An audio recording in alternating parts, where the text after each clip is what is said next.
ભડકેશ્વર યોગ ગ્રુપ તેમજ દ્વારકા યોગ ગ્રુપ દ્વારા ભડકેશ્વર મહામંદિર ખાતે ગોમતી નદીના સાનિધ્યમાં ધ્વજવંદન કરવામાં આવ્યું। દ્વારકાના ભડકેશ્વર યોગ દ્વારા પવિત્ર ગોમતી નદીમાં ધ્વજવંદન કરવામાં આવ્યું। છેલ્લા 10 વર્ષથી ભડકેશ્વર યોગ ગ્રુપ દ્વારા 26મી જાન્યુઆરીના દિવસે ધ્વજવંદન કરવામાં આવે છે। કૃષ્ણનગરી દ્વારકામાં દેશભક્તિના ગીત સાથે દેશના વીર શહીદ જવાનોને યાદ કરી 76મા પ્રજાસત્તાક દિનની વિશિષ્ટ ઉજવણી કરવામાં આવી। આજના આપણા મહાપર્વમાં અમે દ્વારકાવાસીઓ હરેક વખતે અમારું શ્રી ભડકેશ્વર યોગ ગ્રુપ અમે ચલાવીએ છીએ।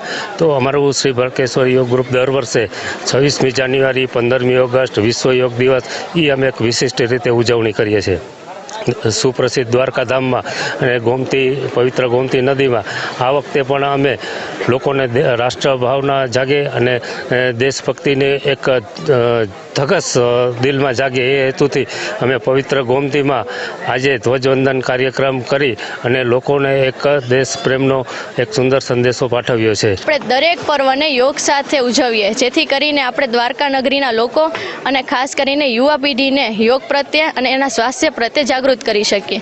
તો આજે પણ અમે સૌ માં ગોમતીના પવિત્ર જળમાં યોગ કરી, ધ્વજવંદન કરી અને આ પર્વની ઉજવણી કરી અને સાથે જેમ મહાકુંભ ચાલી રહ્યો છે, આપણા સનાતન ધર્મનો મહાપર્વ ચાલી રહ્યો છે, તો જેમ ત્યાં લોકો ત્રિવેણી સંગમમાં સ્નાન કરી અને પોતાના પરિવાર માટેની મંગળ કામનાઓ કરે છે, એમ અમે પણ આજે માં ગોમતીના પવિત્ર જળમાં સ્નાન કરી અને આપણે વસુદેવ કુટુંબકમની ભાવના સાથે વિશ્વના દરેક ભાઈ બહેનોના સ્વાસ્થ્યની સલામતી અને આપણા સરહદ પર આપણી રક્ષા કરતા આપણા વીર જવાનોની સલામતી માટેની મંગળ કામના કરી।